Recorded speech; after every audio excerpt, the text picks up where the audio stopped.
pregar sobre Danal. Brincadeira, né? Brincadeira. Eu queria que você abrisse a sua Bíblia, né? A Sandra vai estar nos ajudando aqui agora. Nós estamos fazendo tudo em casais. Vocês viram, o Ivan já está aprendendo como é que faz, né? É bom, rapaz. A gente casa é para ter a esposa do lado da gente ali. A gente está ao lado da esposa, né? Então é legal, é bom, né? Abra sua Bíblia comigo em Isaías, capítulo 63. Vamos ler os versos 1 ao 6.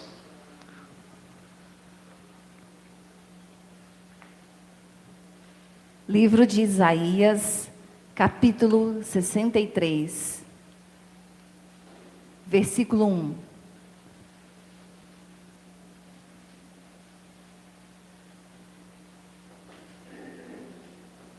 Se você se encontrou, coloque-se de pé. Vamos estar orando, vamos estar lendo.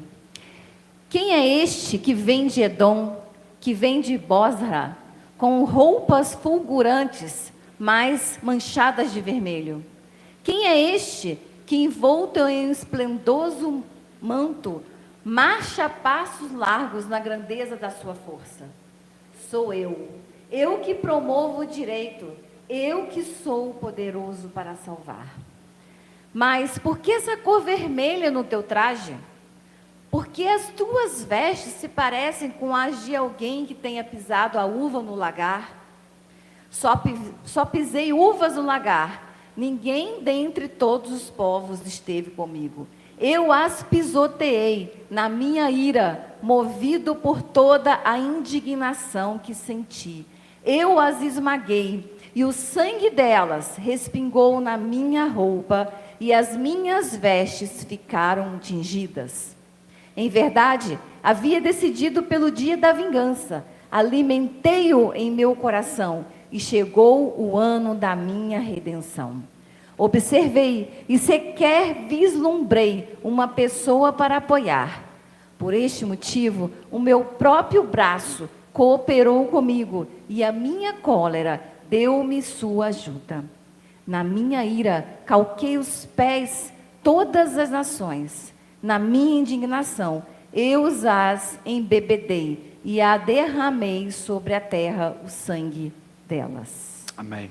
Vamos orar ao Senhor. Deus, nós te agradecemos, ó Deus, por tudo que já fizemos nessa noite, ó Deus. Já demos louvores a Ti, entregamos a Ti a nossa adoração.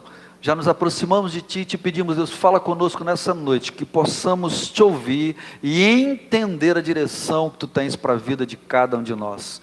Nós entregamos tudo nas Tuas mãos, agradecidos em nome de Jesus. Amém. Você pode se sentar. Se quiser sentar. Queridos, esse texto, a mensagem está toda escrita aqui no púlpito, né? Mas eu não vou falar de Danal não, fique tranquilo. Esse texto de Isaías, ele é um texto muito bonito, dramático, mas ele é, acima de tudo, uma visão e uma revelação de Deus dada ao profeta Isaías. O profeta Isaías foi alguém escolhido por Deus, chamado ao ministério profético, de uma forma sobrenatural. Isaías só se torna um profeta do Senhor verdadeiramente, quando ele perde o rei que era seu parente, e ele fica sem chão. E ele entra no templo e Deus se revela para ele de uma forma sobrenatural. Queridos, Deus, ele quer se revelar para nós sobrenaturalmente. Muitas vezes nós queremos ter uma experiência com Deus, ou acreditamos num Deus que está paradinho, num Deus contido dentro de um método, mas Deus não é desse jeito. Deus, ele está em movimento, Deus é vivo, Deus é presente, e Deus é Deus de vivos e não de mortos.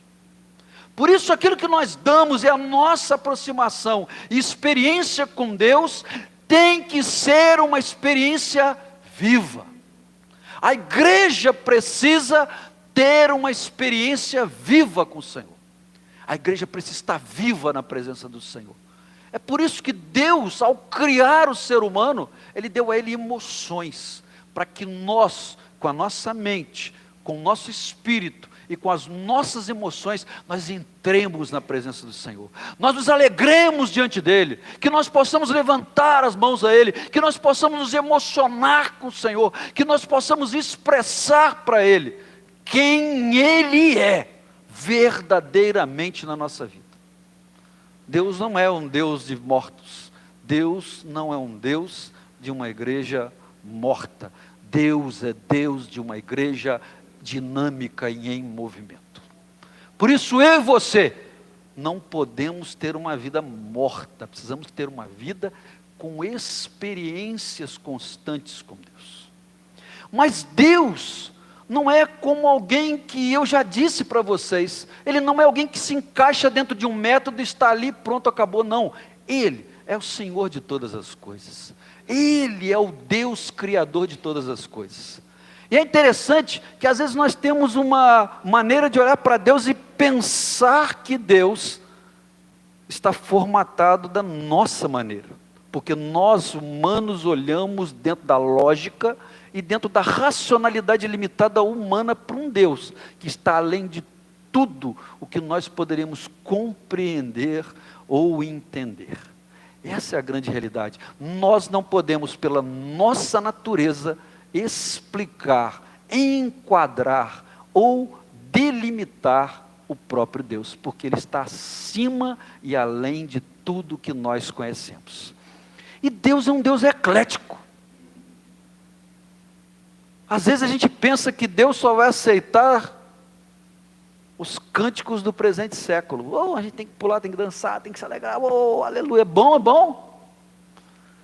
Ou também pensamos que Deus só vai aceitar os hinos do Inário de 1842, quando John Wesley estava vivo. Não, Deus é um Deus eclético, queridos. É um Deus que gosta de coisas diferentes, que quer ser adorado com todo tipo de instrumento. Você pode adorar o Senhor com a flauta, você pode adorar o Senhor com a bateria, você pode adorar o Senhor com o teclado, você pode adorar o Senhor com a guitarra, você pode adorar o Senhor com a flauta, você pode adorar o Senhor com a sua voz. Se não houver mais nada, Ele será adorado pela sua voz. O nosso Deus é um Deus que gosta de música, de todo estilo, porque toda música, ela foi criada para adorar a Deus.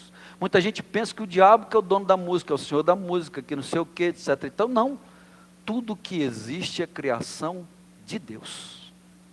O diabo, ele apenas deturpa o que Deus faz, mas ele não cria absolutamente nada, porque o poder de criar só existe em Deus. E esse Deus que se revela ao profeta Isaías e o chama para o ministério, nesse momento dá esse tipo de visão para ele. Uma visão diferente daquela glória que ele veio entrar no templo, quando Deus se revela para ele e o chama. Agora Deus está mostrando para ele uma outra situação. E é interessante que no verso 1, logo de cara, quando nós lemos no capítulo 63, ele abre esse texto dizendo: quem é aquele? E aí ele coloca o nome de uma cidade, coloca o nome de uma nação, e descreve a forma como essa pessoa vem na sua visão. Isaías está vendo esse homem vindo daquele lugar. Ele está vendo como ele vem. Ele está vendo como ele está. E ele começa a travar um diálogo com essa pessoa que vem. Eu queria te falar nessa noite sobre duas coisas importantes na nossa vida, que são importantes nesse texto, que são importantes naquilo que a gente vai refletir, mas que é importante também na sua vida no dia de hoje. E o será até o dia que Jesus voltar. Todas as vezes que nós nos encontramos com Deus e temos uma experiência com Ele, nos relacionamos com Ele e entregamos a nossa vida para Ele, nós precisamos ter em mente duas palavras que vão fazer parte da nossa vida cristã. Uma delas é propósito. O que é um propósito? É um objetivo, é uma finalidade, é um fim para o qual alguma coisa é feita ou alguém é chamado. Então esse é o primeiro P da nossa vida. Mas para se atingir um propósito, nós precisamos passar por um outro P que se chama processo. O que é um processo? Um processo é uma maneira de se fazer, é um treinamento, é uma preparação. São etapas que nós temos que passar e pelas quais nós seremos melhorados para atingirmos o propósito na sua excelência. Então a gente não pode perder de vista essas duas palavras, propósito e processo. Pois bem, nessa visão, nessa revelação que Deus dá para o profeta Isaías, ele vai estar falando de uma outra coisa que eu quero trazer para você aqui nessa noite, que é a terceira coisa para você pensar. E eu quero te falar sobre uvas. As uvas na Bíblia, elas são um fruto, a videira, que tem um símbolo maior e uma explicação e um relacionamento conosco, seres humanos, principalmente aqueles que estão em Cristo Jesus. A uva em si é um fruto que leva um bom tempo para ser produzido. Ele não existe a possibilidade de você plantar uma videira hoje e colher frutas, né, uvas amanhã. Não tem como isso. E as uvas, elas nascem com um propósito definido. Por que é que se planta uvas? Para comer uvas? A gente poderia dizer que sim. Mas a grande realidade não é bem essa. Biblicamente a gente vai entender que as parreiras, como a gente chama no Brasil, ou videiras, né, que seria o nome apropriado, das uvas, elas são plantadas para darem o fruto que é a uva, mas para gerarem sim o vinho. O objetivo final não era a uva para se comer apenas, mas o vinho que ela produziria. Por quê? Porque o vinho na Bíblia simboliza alegria, simboliza festejo, comemoração, também representa, em alguns momentos da palavra de Deus, a presença do Espírito Santo na nossa vida. Vai sair por aí depois enchendo a cara que eu falei isso não, hein? Pelo amor de Deus, não é isso que eu quero dizer, né? São simbolismos, vamos parar por aí, né? E que vinho é esse, né? Mas não vamos entrar nesses detalhes. Mas então, a finalidade da parreira não é a uva, mas sim o vinho que ela produzirá. Então, o vinho é propósito, o processo é tudo aquilo que vai acontecer na vida daquela planta, na vida daquele fruto, para que ela se torne o que é desejado, que é o vinho. Ô pastor, mas o que tem a ver isso tudo aí, esse preâmbulo todo com o que o senhor leu no texto? O texto não está falando praticamente nada disso, você vai entender já já. Vamos lá, Isaías está descrevendo que vem um homem de onde? De uma cidade chamada Bozrá. Essa palavra, ela significa curral de ovelhas. Então ele está falando de um homem que está vindo de um curral de ovelhas. Quem está num curral de ovelhas e não é ovelha, só pode ser? Hein? Não. Está no curral de ovelhas, mas não é ovelha, ele só pode ser pastor. Já pegou a dica de quem é esse homem? Já entendeu quem é esse homem que está vindo de Boza? Você já entendeu o que Deus está revelando para Isaías? Antes mesmo do nascimento de Jesus. A Bíblia diz uma coisa que é muito interessante. Ela diz que Deus não fará nada sem que antes Ele revele aos seus. Já viu isso na sua Bíblia? Olha só, Deus está revelando para o profeta Isaías, um homem de Deus, um profeta, o que aconteceria milhares de anos depois. Olha que coisa impressionante.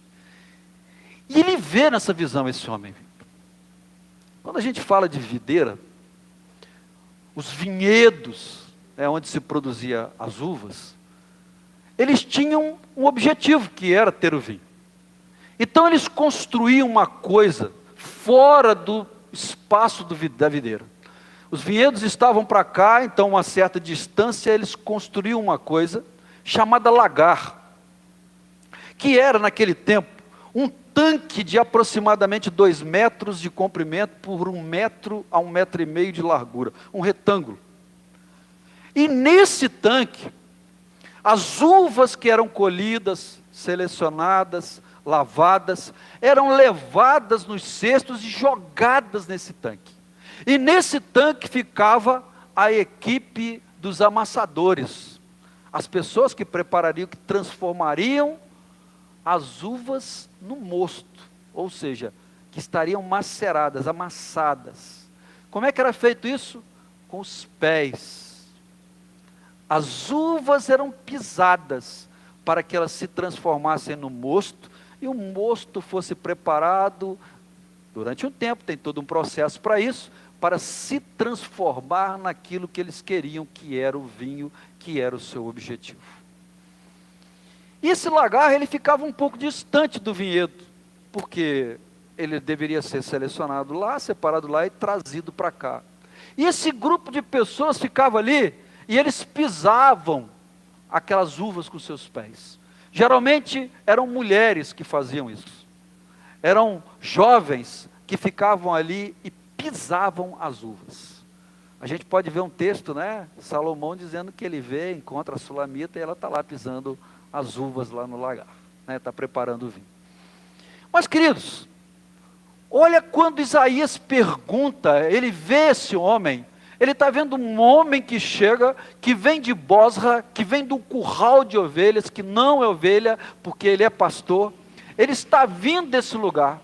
Isaías faz duas perguntas para ele. A primeira é: quem é esse homem? Esse homem, nada mais, nada menos é do que a revelação de Deus para o profeta Isaías, de Jesus, quando ele estaria saindo do mundo e voltando para o Pai. Bosra, o curral de ovelhas, a capital da nação de Edom. Essa cidade existe até hoje. O nome é diferente, não é Bosra mais, é um nome diferenciado. Mas ela era a capital da nação de Edom. Edom, quem era? A nação gerada a partir de Esaú. Edom simboliza o mundo. Ali nós temos dois filhos, Jacó e Esaú. Jacó é o da promessa, Jacó vai dar origem a Israel e ao povo de Deus. Esaú dá origem aos edomitas, inimigos mortais dos filhos de Deus. Quando esse homem está vindo na visão de Isaías, e ele vem marchando. Lê o primeiro versículo, por favor.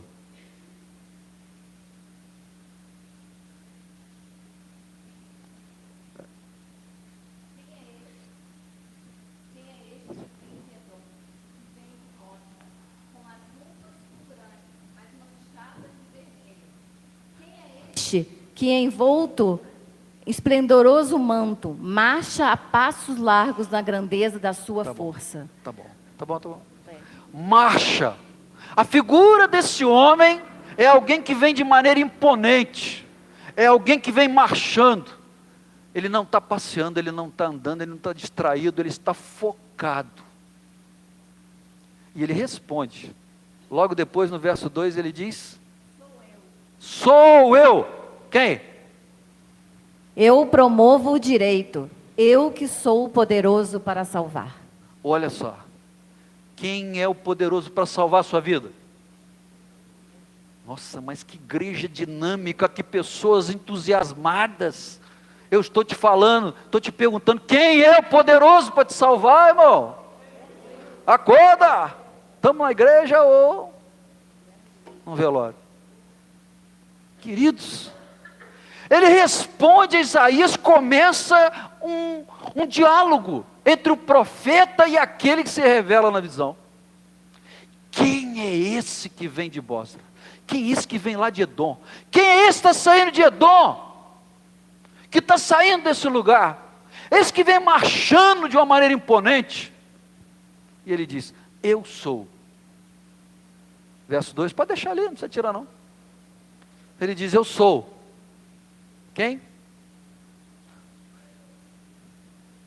Eu sou. 2. Eu que promovo o direito.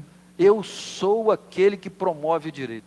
Na minha versão em casa diz: eu sou aquele que promove a justiça. Só há justiça em quem, irmãos? A justiça do homem é falha. A justiça do homem nem sempre é justiça. Na maioria das vezes é ajeitar as coisas. Mas a justiça de Deus, o que é certo, o que é errado, o que merece ser julgado e levar a sentença, levará a sentença, e o que merece ser absolvido, será absolvido. Essa é a verdadeira justiça. Quando ele responde, eu sou aquele que promove justiça, Isaías está recebendo uma revelação de Jesus, queridos. Ele está vendo aquele que seria o nosso Salvador, queridos.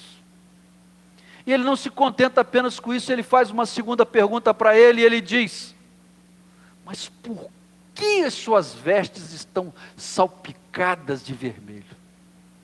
Quando Isaías faz essa pergunta, nós podemos afirmar com certeza absoluta que Isaías não conseguia entender, nem com essa visão, de como é que Jesus resgataria a humanidade.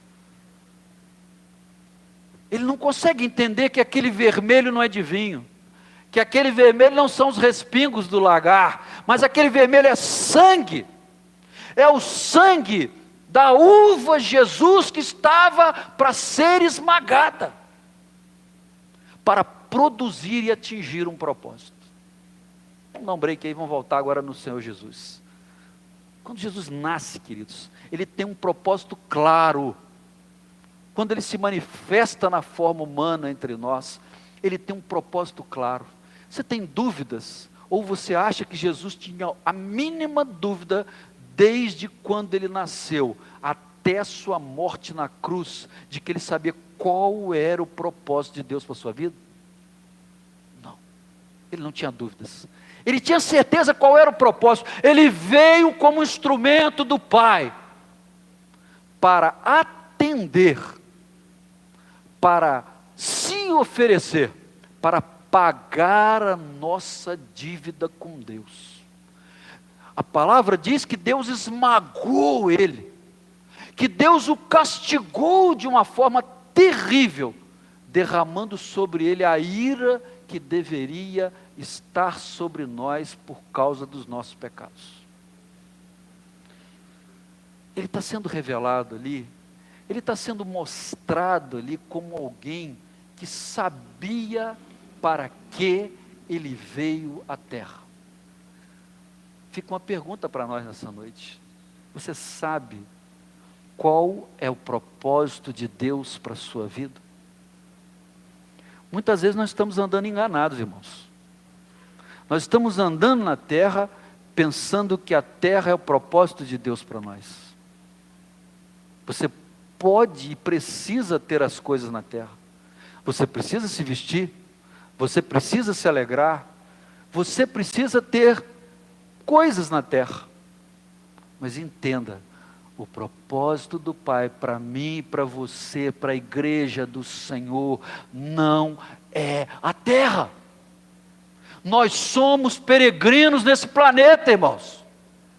Nós estamos de passagem aqui, porque o propósito de Deus para nós, qual é? O céu. O céu é o propósito de Deus para a tua vida, meu irmão, minha irmã. E às vezes nós estamos nos embaraçando com as coisas da terra. Às vezes nós estamos agarrados às coisas dessa terra. As emoções que existem nessa terra e não existirão no céu. Aos laços que tem na terra e não haverão no céu. Porque no céu só vai haver dois tipos de laço. O laço de Pai, que é o Senhor para com todos os homens e mulheres que se salvarem como filhos, e o laço de irmãos a todos os salvos uns entre os outros. Os demais laços não existirão que existem na terra. Não existirá o laço da amizade, não existirá o laço de parentesco, não existirá laço de casamento, porque tudo é da terra. Queridos, o propósito de Jesus estava muito claro para ele quando ele vem realizar o seu ministério.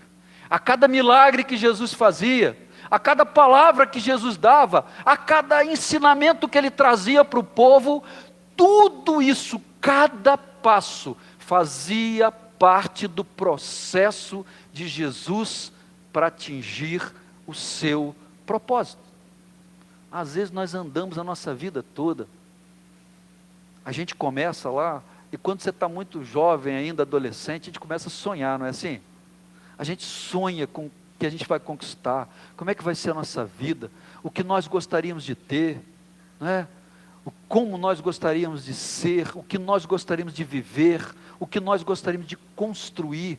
Muitos de nós têm um sonho de como marcar a sua família e o lugar onde você mora, deixar uma memória do seu nome. Muitos de nós pensam dessa maneira, não é assim? Mas com o passar do tempo, com o andar da carruagem, a gente vai perdendo foco com aquilo que era o propósito inicial da nossa vida.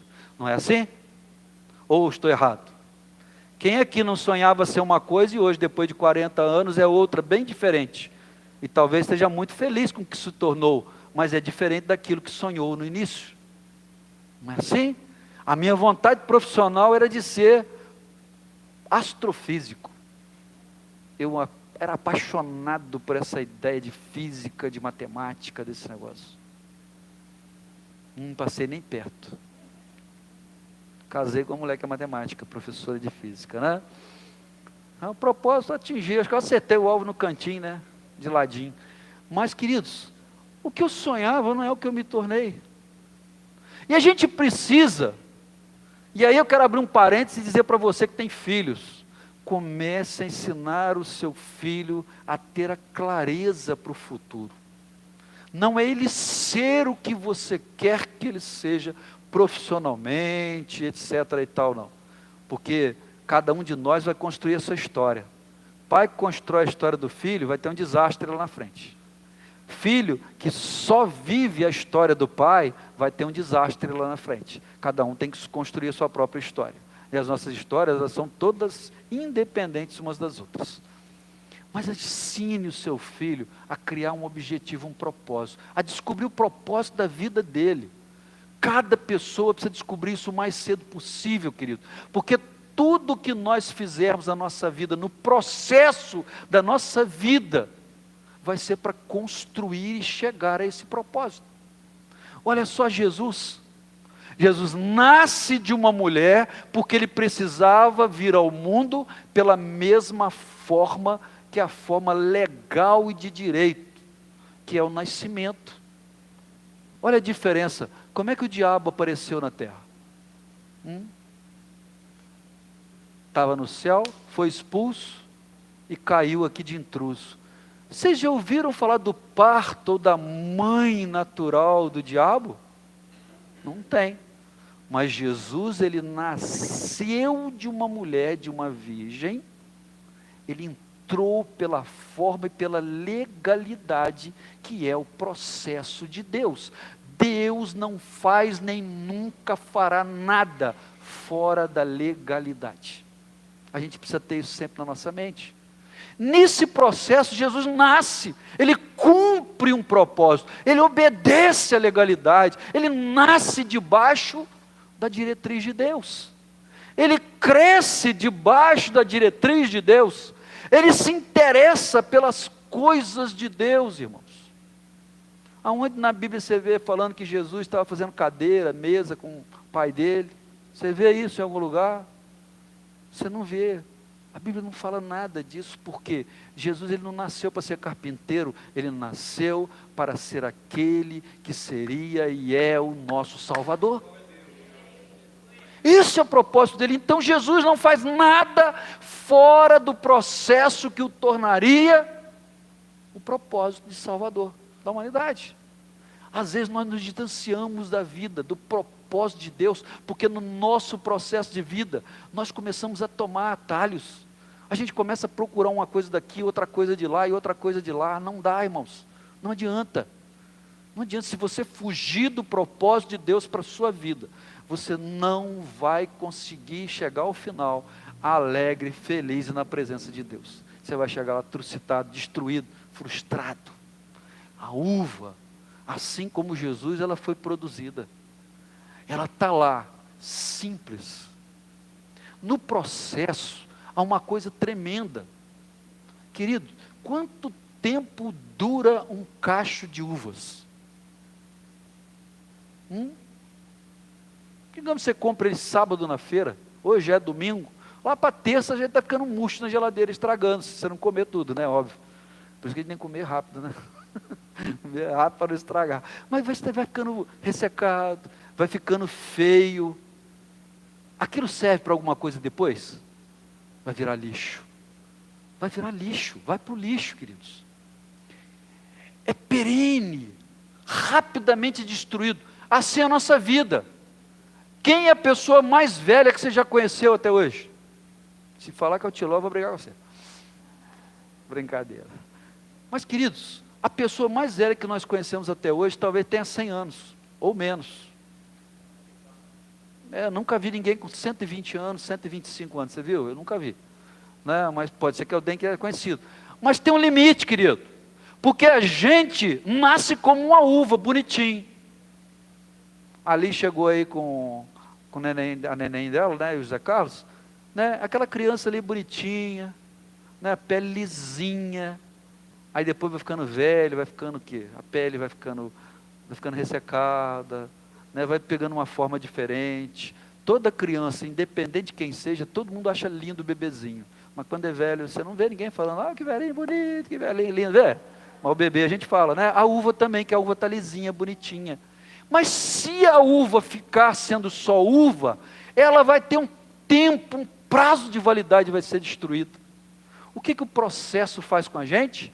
O processo nos leva a nos tornarmos longevos, a termos uma vida muito maior do que aquela inicialmente que nós pensávamos. O processo, quando ele é seguido, para atingir o propósito, ele vai nos transformar numa coisa diferente, que vai durar muito mais do que o que nós éramos no início. Quando você faz o vinho, e você prepara aquelas garrafas, quantos anos você acha que dura uma garrafa de vinho? 60, 70, 100 anos, muito mais do que isso em algumas condições. São caríssimas, porque o vinho não é a uva que estragou, o processo fez um outro produto, que vai durar muito mais. Você está entendendo o que eu estou querendo dizer nessa noite, meu querido? Jesus cumprindo o processo, ele nascendo como criança, ele sabendo qual era o propósito, ele cumprindo cada etapa dele, em cada milagre que ele fazia, em cada palavra que ele ensinava, em cada momento que ele rebatia os fariseus, em cada momento que ele estava ali para obedecer o seu pai e ensinar a obediência, irmãos. Ele está cumprindo uma parte do processo para ele chegar ao fim, que é o propósito. E o propósito dele é a cruz, é dor, é sofrimento, é angústia, é justiça, é alegria, porque ele se entregou para nos salvar, queridos. Esse é o propósito. Olha só, a uva não vai valer nada daqui uns dias, mas quando ela vira vinho, ela fica cara, ela vive por muito tempo, ela vai se transformar em algo que vai demorar a ser destruído. Olha você, uva. Você não é uma uvinha? Dá uma olhadinha para quem está do seu lado e com muita alegria, diga: você é uma uva do Senhor. Ivan morreu de rir quando a Adriana falou que ele era uma uva. Querido, querida, olha você é uma uvinha. Se você viver o processo de Deus, sem queimar etapa, você vai atingir o propósito. Sabe qual é o propósito? Você no céu por toda a eternidade com Jesus. Oh, glória a Deus. Tem coisa melhor do que isso, meu irmão, minha irmã? Entenda isso. Não se pode atingir um fim, um propósito, sem passar por um processo. Não há como fazer isso. Esses dias eu estava assistindo uma entrevista daquele cara que Ele conseguiu muitas coisas na vida, né? Ele foi fisiculturista, ele foi ator de cinema, ele foi governador da Califórnia e é um empresário de sucesso nos dias de hoje. Arnold Schwarzenegger. O homem saiu de um outro país, foi para um país com uma língua diferente, com costumes diferentes e que venceu nesse lugar. E ele dizia o seguinte na entrevista: tudo o que eu fiz, desde o primeiro peso que eu levantei, foi para estar aqui hoje. Esse homem é um homem que sabe o seu propósito e que soube viver as etapas do processo da sua vida. Queridos, Jesus foi assim. Jesus foi assim. E agora, quando essa visão de Isaías, esse homem que vem marchando, ele vem em poder, ele marcha de uma maneira galante, de uma maneira poderosa, com as suas vestes, as suas roupas todas salpicadas, ensanguentadas. Esse homem que aparece para Isaías, é o homem que está dizendo para ele quem ele é, e está dizendo o que ele fez. Essa revelação para Isaías simboliza Jesus saindo do mundo, e apresentando para Deus o seu sacrifício, dizendo: Pai, olha aqui, eu estou tingido de sangue, eu fiz todo o processo, eu cumpri cada etapa, eu não fugi de nenhuma delas, e agora eu te apresento o propósito para o qual o Senhor me enviou à terra. Toma o meu sacrifício, olha para essa humanidade, e perdoa essa humanidade, e salva todo aquele que te reconhecer como Senhor e Salvador. Olha que coisa linda, olha que coisa fantástica, querido. Nós precisamos saber qual é o propósito da nossa vida, irmãos. Por mais que você vá estudar numa faculdade, você tem que lembrar que você está ali não é para ganhar um diploma apenas. Ou melhor, ganhar não, lutar por um diploma, né? Não isso, mas você está ali para testemunhar. Você está ali para pregar com a sua vida, com mais ação e menos palavra do que Jesus fez na sua vida. Você está ali para ser uma testemunha ocular do Senhor, daquilo que Deus pode fazer na sua vida, para que os outros vejam, queridos. O mundo não se converteu ainda, porque o mundo está ouvindo os nossos discursos, e não está vendo o nosso testemunho. Esse é o grande problema da igreja do século 21. Falamos muito, mas na hora do testemunho é difícil. Na hora do testemunho, o testemunho falha. Na hora do testemunho, como diz as músicas que nós cantamos nessa noite, nós queremos pedir mais fé, nós precisamos de mais fé. Mas e a fé que Ele já nos deu, queridos? Entenda uma coisa: quando você entregou a sua vida para Jesus, quando você teve a sua experiência com Ele, o Senhor está com você. Ele não solta a sua mão nunca mais.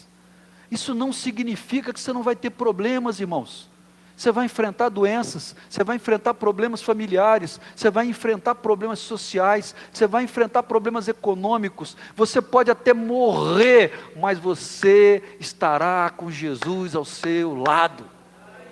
A gente precisa entender isso, queridos. Nós estamos pensando hoje que a igreja é uma igreja triunfante. O que é a igreja triunfante? Uma igreja triunfante é uma igreja que vive a palavra de Deus. Não é a igreja que tem um prédio lindo, que tem os melhores músicos, que tem os melhores instrumentos. Não é a pessoa que tem mais dinheiro, querido, que se veste bem. A igreja triunfante é aquela que aonde ela vai, ela pode dizer: não tenho prata, não tenho ouro, mas o que eu tenho, em nome do Senhor eu te dou. Essa é a igreja triunfante. Essa igreja que o Senhor te chamou para fazer parte, querido. Essa igreja que hoje Deus quer nos levantar de uma forma dinâmica, viva. Não importa o problema, querido. Você está sofrendo, você está enfrentando dificuldades, tenha um sorriso no seu rosto. Saiba que Jesus vai te levar para o céu. Saiba que a sua causa está ganha. Saiba que o seu propósito é morar com Ele. O seu propósito não é aqui na terra. Quando a gente entende isso, queridos, a gente passa pelo processo, e o processo dói. O processo não é fácil, queridos. Você acha que Jesus passou por todos os momentos com tranquilidade e facilidade? Quero te lembrar do Getsêmani. Getsêmani era aquele jardim bonito, que era próximo de uma prensa de azeitonas. Até os dias de hoje existem oliveiras naquele lugar, da época de Jesus e até antes de Jesus. E a azeitona é parecido com a uva, se ela não for esmagada, se ela não for prensada, não tem o azeite na sua mesa para comer, querido. E o azeite não é só para dar sabor, não é só para cozinhar. O azeite também serve de remédio, servia de remédio no passado. A mesma coisa era o vinho, querido. Se a uva não é amassada, se a uva não é destruída, ela não vai produzir vinho. E tem uma coisa muito legal. Para você fazer 1 litro de azeite de oliva, você precisa entre 3 e 5 quilos de azeitonas. Elas precisam ser esmagadas.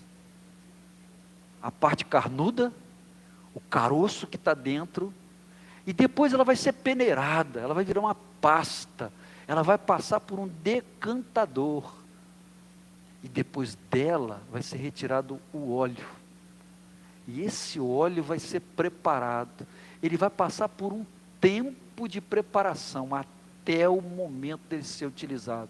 É um processo de certa forma parecido com o do vinho. Querido, tem que ter processo. E naquele dia Jesus no Jardim das Oliveiras, ele chama os seus discípulos. Olha o que o texto diz aí que nós lemos. Diz que Jesus paga o preço com quem? Com a igreja. Jesus paga o preço com os patriarcas, com os profetas. Quem estava com Jesus na cruz? Ninguém. O texto de Isaías diz que ele se sacrifica sozinho. Ele se entrega sozinho, mas ele se entrega sozinho por toda a humanidade. Que coisa tremenda, irmãos. Às vezes nós não paramos para pensar isso. E no momento do processo que ele está no Jardim das Oliveiras, ele diz: venham orar comigo, meus discípulos, venham estar do meu lado, venham ficar comigo, queridos. E eles dormiram, e eles, decepcionaram Jesus naquela hora, porque eles não suportaram nem ficar 1 hora com ele em oração. E ali naquele lugar, quando ele clama ao Senhor, quando ele fala com o Pai, 3 vezes Jesus diz: se possível, passa de mim esse cálice, é doloroso demais o que o Senhor me pediu. O propósito é tão difícil, Deus, como o propósito, ele é muito acima. E o processo dói, Senhor. Como que o processo dói? Por que você acha que ali Jesus chora? E ele chora sangue. Tem a ver com Isaías 63, queridos. Isso é uma amostra de que aquele sangue tingiria todas as suas roupas.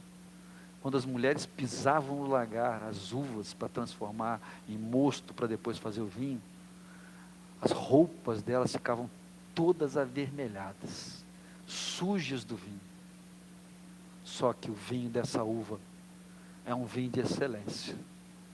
Ele é sangue puro, ele é sangue libertador, ele é sangue remidor, ele é sangue que nos faz diferente dos outros.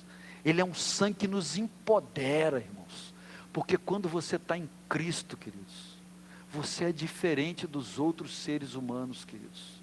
Você não é um super-herói, mas você é alguém que Deus diz de você que tem Jesus, que o maligno não te toca. E tem crente com medo de macumba ainda, com medo do diabo, irmãos. Tem crente com medo de escuro, tem crente com medo de tanta coisa, querido. Você pode se preocupar com a violência e o problema desse mundo, mas o medo é do diabo. Você não pode ser medroso, porque o Espírito Santo está dentro de você. Quando a gente segue o processo, o propósito, ele vai ser totalmente de sucesso, queridos. Jesus sofreu, Jesus chorou, Jesus foi decepcionado. Jesus, no pior momento da sua vida, ele ficou sozinho. Ele não tinha ninguém com ele no jardim do Getsêmani, orando ao Pai. soltando lágrimas de sangue naquele momento ali. Ele não tinha ninguém para socorrê-lo, e por isso o texto diz, ele na força do meu próprio braço. Ele foi, e ele cumpriu as exigências de Deus nos mínimos detalhes. Ele atingiu o foco, ele atingiu o alvo, ele atingiu o propósito com excelência absoluta, porque ele soube passar pelo processo. Ah, pastor, o que isso tem a ver comigo hoje? Tem a ver, meu irmão, que eu brinquei com você que você é uma uva.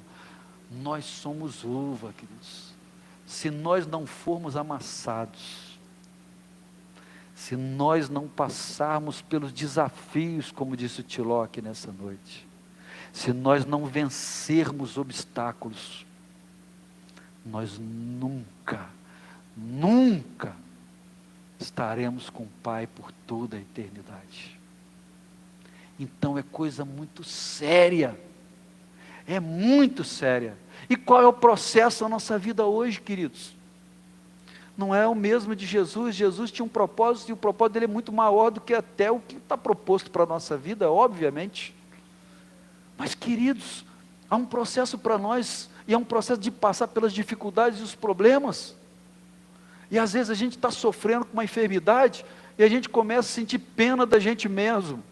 Não sinta pena de você, você é igual a todo ser humano, irmãos. Você é igual a todo mundo. Por que é que eu estou sofrendo isso? Por que é que está acontecendo justamente comigo? Não interessa, irmão. Se isso é parte do propósito, é porque depois que o processo acabar, você vai ser muito melhor. Você vai estar aperfeiçoado. Você vai estar pronto para que Deus te honre e Ele seja glorificado com a sua vida. É isso que a gente precisa entender, irmãos. Talvez muitas pessoas não estão conseguindo entender isso nos dias de hoje. Às vezes a gente olha para Deus, eu até comentei com a Sandra, eu não quero entrar nesse detalhe e me aprofundar nisso, mas nós cantamos um cântico aqui hoje que diz, como é que eu te falei? Que o Senhor, Ele vai se comprometer em realizar o desejo do meu coração. Nós cantamos isso aqui nessa noite hoje. Deus não tem o compromisso de realizar o desejo do coração de ninguém. De ninguém. Sabe por quê, irmãos? Porque nós fomos criados para louvor, honra e glória dEle. E não Ele para satisfazer as nossas vontades. Só que às vezes a gente não entende isso.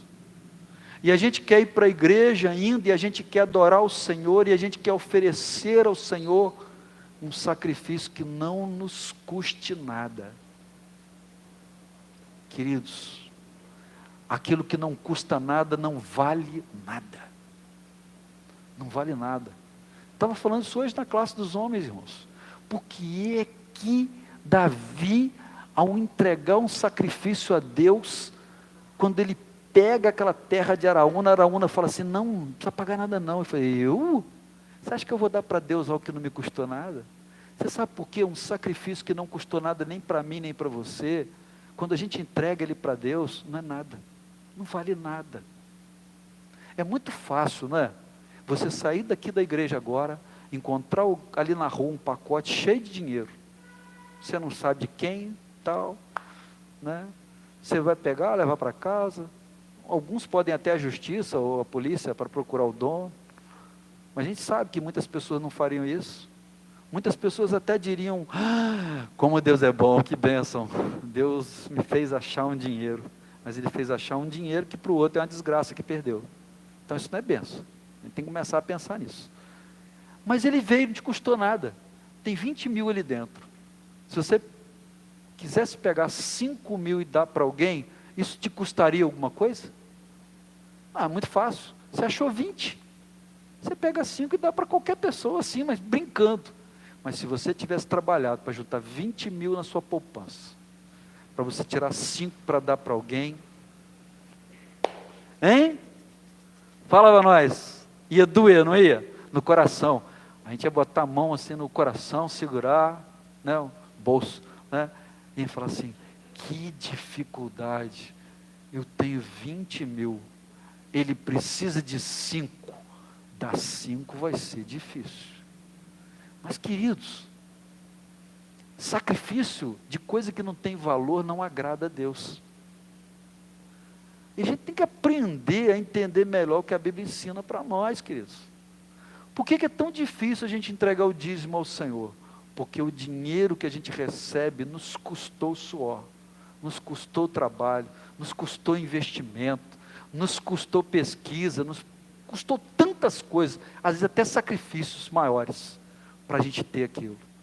Mas quando você entrega ele ao Senhor, o Senhor se alegra e diz: esse aí não ama o que é da terra, ele ama o que é do céu. Posso ouvir um glória a Deus? Tem um dizimista aí para falar glória a Deus? É assim ou não é, irmãos? Por quê? A mesma coisa é o que Deus recebe. Deus quer que nós passemos pelo processo para atingirmos o propósito. Ninguém chega no propósito sem processo. E o processo às vezes dói. O processo é a nossa vida aqui na terra. O nosso lagar onde nós somos pisados para tirar o melhor de nós é a vida na terra, irmãos. Ou vai dizer que no meio da nossa família a gente não sofre? Hein? Você já ouviu uma palavra dura de alguém que você ama? Alguém que você gosta muito, um filho, a esposa, um pai. Essa pessoa te dá uma palavra que naquela hora te cortou o coração, igual uma faca que está entrando. Dói, não dói? Isso é processo. Isso é processo, é a vida. A vida no trabalho, a injustiça na cidade, os problemas que a gente tem no dia a dia,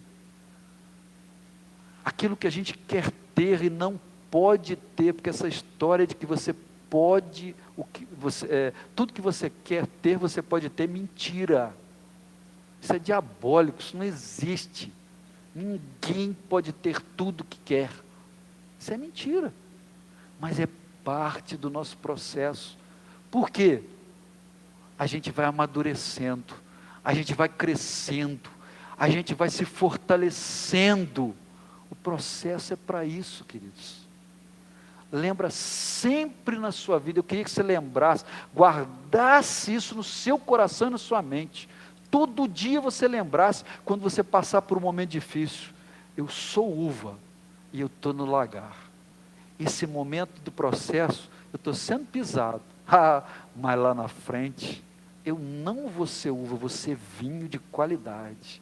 Eu vou ser vinho de alto nível, eu vou ser vinho de excelência, que vai ter um valor do que uma plantação, maior que uma plantação inteira de uvas. Porque é assim que Deus quer a nossa vida, irmãos. Isso é ser igreja.